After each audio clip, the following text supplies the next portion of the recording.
Question words. We use who we will want to ask about person. For example, who will be the winner? And we use where when we want to ask about a place.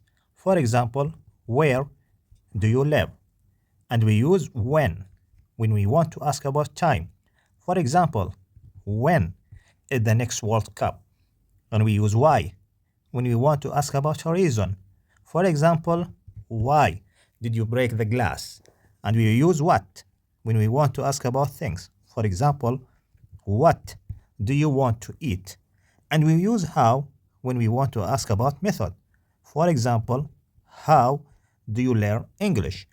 And we use which when we want to ask about a choice or when we have a choice. For example, which author do you enjoy? And we use how many when we want to ask about quantity and it is accountable. For example, how many books have you read? Books is countable now, so we use how many.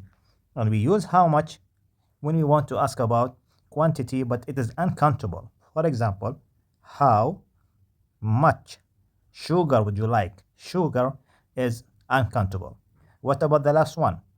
Brothers have you got? And the answer is two.